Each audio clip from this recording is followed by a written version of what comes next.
A divine event. Christmas is the proclamation of a divine event to which all creation aspires. It is an event which puts an entirely different light upon human life, for it proclaims that man has been saved.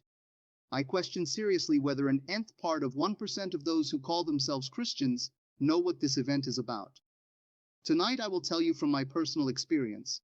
Paul tells us in his letter to the Corinthians that no one can say Jesus is Lord except by the Holy Spirit. Now, the Holy Spirit is nothing more than the individual's personal experience of the event. For in the book of John, the risen Christ proclaims that he will send the Comforter, the Holy Spirit, who will lead you into all things and bring to your remembrance all that I have said to you. In the beginning, you were told that which seemed incredible, and the Holy Spirit is your experience of that event, for only then can you know that Jesus is Lord. Now, who is Jesus? He is your awareness, your I AMness. In the book of Exodus, Moses was told to say unto the people of Israel, I am has sent you. This is my name forever. By this name I shall be remembered throughout all generations, and besides me there is no other Lord. Jesus is the Lord, your I AMness, your consciousness of being. Joshua is the Hebraic form of our word, Jesus, and means Jehovah is Savior. There is no other Lord than I am. Our God is a God of salvation. To God the Lord belongs escape from death. God is buried in humanity to make man a living being, and he will rise in the individual as his own wonderful human imagination. The discovery of the God within is the one far-off divine event to which creation moves. The only resurrection spoken of in Scripture is when he rises in you, and the only birth spoken of there is when he comes out, and that is Christmas. The event seems to be single and separate from the other events, but they are all part of a complex whole. We are now approaching one part we call Christmas, the birth of God, the birth of I Am. Where could you go that you are not aware of being? Therefore, where can you go and not find God? If you lived in hell, would you not be aware of being there? So God is in hell. If you lived in ecstasy, you would be aware of your ecstatic mood, and that awareness is God, for I Am is the only name of Jesus. In his book called Acts, Luke said, there is no other name under heaven given among men by which we must be saved. To call Jesus? No. To be aware. Without using words, when you are aware, you are saying I am. That is Jesus, who is buried and rises in you. And when he escapes from the tomb of your skull, Christ is born. We are taught that this happened 2,000 years ago, among people who are long gone from the world. But I know from experience that when it happens in you, it is strangely contemporary. Yes, Christ was born. That is a fact, but it is not over, as it is still taking place in the individual the world over. Christmas is that one far-off great divine event to which the whole vast world is moving. If you ask someone who calls himself a Christian who Christ is, the chances are he would tell you that Jesus is the Son of God. And if you told him that he must be God to know that, he would be horrified and tell you that you are blasphemous to suggest such a thing. But if you return to the proclamation of the great event, you will find that no one knows who the Son is except the Father. So if you know God's Son is Jesus Christ, then you have to be God the Father. And since no one knows who the Father is except the Son, Jesus Christ must have revealed you as his Father. Well, man cannot rationalize this because he has not had the experience, for no one can know that Jesus is Lord, which is God the Father, except by the Holy Spirit. For it is he who brings you the experience of the great mystery. We are told that when Paul rose up into the third heaven, he heard unutterable words. Some translations say they were words which man may not utter, but it isn't that. What Paul saw and heard was incapable of expression in words. There are no words to express a body that one wears when he rises within himself, for it is not a body of flesh and blood, but an indescribable form divine. In his 15th chapter of 1 Corinthians, Paul said, what you sow does not come to life unless it dies. And what you sow is not the body which is to be, for God gives it a body as he has chosen. I will know you in eternity, but for all the identity of purpose, there will be a radical discontinuity of form. Yesterday morning, when I returned to this level of my being, I arrested the body I was wearing to spend some 10 to 15 minutes right on the surface of my being. The form is alive. It is all energy, all power, all wisdom, and all love. I wear that body as I do the suit I am wearing now, only I know it to be my very self. I am always in control, by intensifying my energy or modifying it. In that body I looked out over glorious scenes never seen on earth. They were all three-dimensional visions in vivid colors and indescribable forms. I would observe one, then let it go to observe another, all heavenly treasures which are in me. When your eyes begin to open inwardly into the world of thought, into eternity, you will see what no mortal eye turned out could ever see. There are no images in this outer world to describe the eternal world which is imperishable, the world you will see when you are wearing Christ, the new man. This is an indescribable, ineffable mystery, for God comes to us as one unknown, yet one who will allow the individual to experience who he is. When you experience Christ, you are experiencing who you are, for you are the Jesus of Scripture. You are the Lord God Jehovah. The event toward which you are moving is the awakening of the Lord in you. Then and only then will you know who you are. Christmas is simply the proclamation of this one far-off divine event to which creation moves. It is not about one who lived a long time ago, but about you. The Bible is very personal. It is your own spiritual biography, your salvation history. To see the characters of Scripture as characters of history is to see truth tempered to the weakness of the human soul.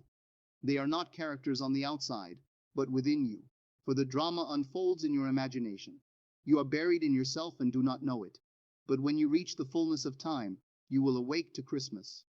Last lecture night I told you of an experience of a friend who tasted of the power of the age to come. She had found herself in dream, in the home of people who have not changed the fashion of their outer garments for 300 years. The woman's second husband had been killed by the group, and she tried to persuade them that what they had done was wrong, but they would not believe her.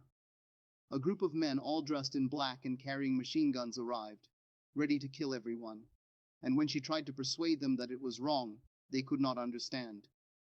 Then she began to awake in her dream to realize that, although they all seemed to be independent of her perception of them, they were only aspects of her dream. Arresting her power of perception, everything froze.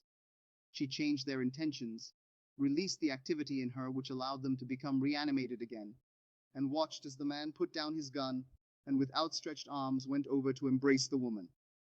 This is the power of which I speak. It is a power unknown to the mortal rational mind. We think power is in the atom bomb, in hydrogen energy, money in the bank, or securities.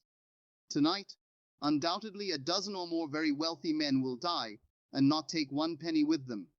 They simply left the garment of flesh and blood they made so real, along with their securities. But you can never lose the power of which I speak, for it is forever. These bodies die, and all that they possess will die with them. But the power of imagination is imperishable, for it is the power of God in man, called Christ. Man is slowly awakening to this power, and when he hears and senses it, this is the power he will exercise. Now, in my friend's case, she awoke in her dream to discover that, although everything seemed to be taking place independent of her perception of it, the dream was only herself pushed out. Knowing that she could control the dream, she changed the motivation of the man from murder to love. Then she released the activity which allowed them to become reanimated again, and they obeyed her command. This is your future, your inheritance where everything is under your control. These bodies of flesh and blood are only garments God wears. Even though they are consumed in a furnace, called cremation, the bodies are restored for others to occupy. The world is restored, but you, the actor in the drama, move up until you finally awake, and that is what we call Christmas. Christmas is the awakening of God in man. It's not an event which took place 2,000 years ago, but is taking place all over the world, in those who have reached the fullness of time. When the fullness of time has come for you, you begin to stir, to awaken from this dream of death and come out of your skull, which is your birth from above. These two events take place the same night. We separate them by 3.5 months, and then add a few months to the discovery of the fatherhood of God, then more time to the ascension of the Spirit. But there are 4 parts of the one grand event. The first is resurrection. The second is birth. The third is the discovery of the fatherhood through the Son. And the fourth is the ascension, the rising of the Son of Man, who you are, into heaven in a serpentine form.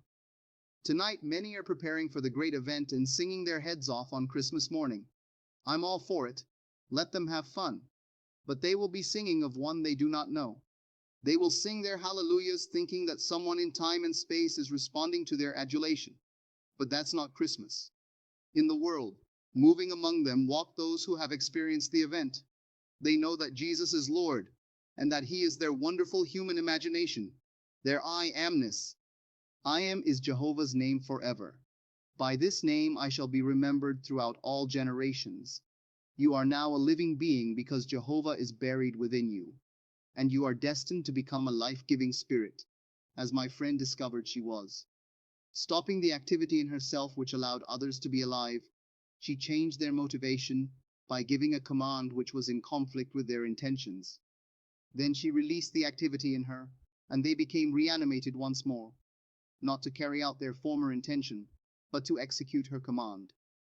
She has now tasted of the power of the age to come. On this level we argue, trying to persuade the other that he is wrong when he knows he is right, so we end up just where we stand. This is life in a world of death where everything waxes, wanes, and vanishes. But you are destined to enter the world of which I speak. It is eternal and cannot be entered with a body of flesh and blood, but requires a new body. So unless what you sow dies, it cannot be made alive. And what you sow is not the body which is to be, but God, who is yourself, gives you a body as He has chosen. It is a glorious body of power and wisdom, and called the body of Christ.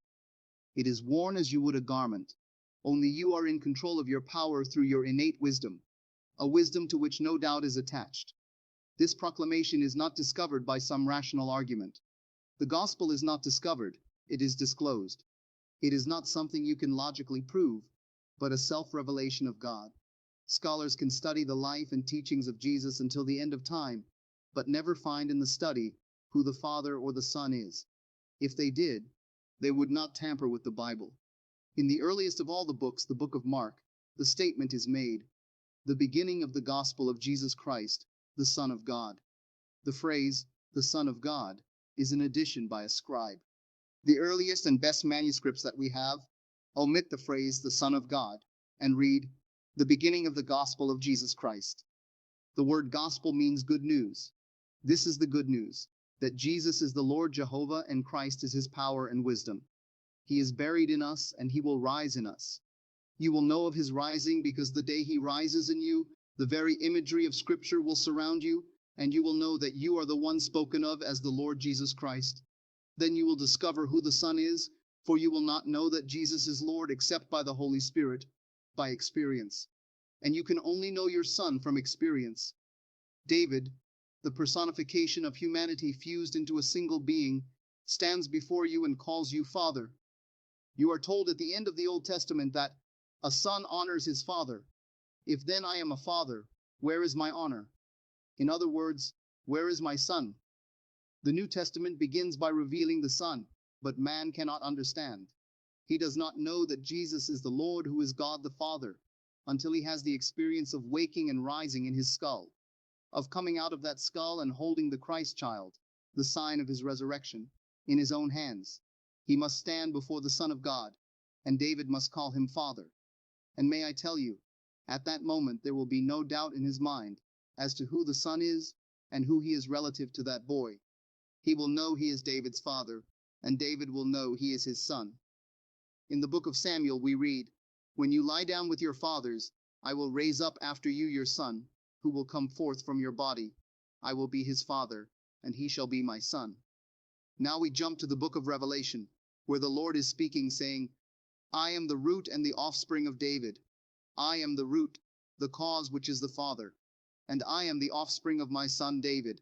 Therefore I am one with my grandson. All of the members of the human race are fused together into a single being called David. And what comes out of that? David's offspring. If David's root is the Lord, what comes out of David must be one with his root. So I am the root and the offspring. I am the grandfather and the grandson, and David is my son. Man matures when he becomes his grandfather, for the grandfather is the Lord. We are dealing with a mystery. If you think when you read the story of the Old or New Testament that you are going to reach truth by some rational argument, you are searching in vain. The wisest of the wise cannot see it, and because it isn't rational, they call it a myth. But I tell you, he gives himself to whomever he will, even the lowliest among men. Those who have all their degrees, honors, money, and reputation are dead, but do not know it. I do not condemn them or argue with them, but simply walk by, looking for willing ears to tell my story to, and usually it is to those who are not the scholars of the day. Those who hear my words may not understand them, but locking my message in their hearts, they ponder it, and one day, believing as I hoped they would, it will erupt within them. Then they too will know that the Lord Jesus is He, who the world calls the God of the universe. They will know it because the Holy Spirit brought to their remembrance all that I have told them. Let the world go blindly on as it will. Eternity awaits. It doesn't matter how long it takes. Everyone eventually will come into this knowledge. But no one will come until he hungers, until he thirsts after God, with a thirst that only an experience of God can satisfy. The world, not understanding Scripture, thinks that God will send a physical famine. Oh, that is possible. It happens all over the world anyway. It's not because we cannot supply the food. The problem is economic. We are told to curtail production, as we cannot find bins large enough to house our supply. We put an enormous weight on the taxpayer because we allow food to rot, as we do not know how to give it away. People are paid not to grow food, while our government talks about not being able to supply. Our southern states alone could grow enough to feed and clothe the world, but how to do it under the present economy? I am not an economist, so I cannot tell you how, but I do know it is not a lack of production, but rather a lack of economy. The economic problem I cannot solve, but I can tell you that Christ in you is your own wonderful human imagination, that the God of Scripture and the Lord Jesus Christ is your I am. Let the world scoff at it. That is perfectly all right. They are only fulfilling Scripture. Scoffers will come scoffing, saying, "Where is the promise of his coming? For ever since the fathers fell asleep, all things have continued as they were from the foundation of the world." So let them scoff, but you accept my message and put your hope fully upon the grace that is coming to you. Hope it will erupt within you now, in the not distant future, and then, when you shed this garment of flesh, as you must, you will be clothed in power, clothed in wisdom, clothed in love. Those who have not had the experience before they depart this world are restored to life to find themselves in a world just like this. They will be faced with all the problems they have neglected here. They may leave the garment of a billionaire to find themselves a shoeshine boy or one who cleans latrines, if that is what must be done to rouse them to believe the incredible story.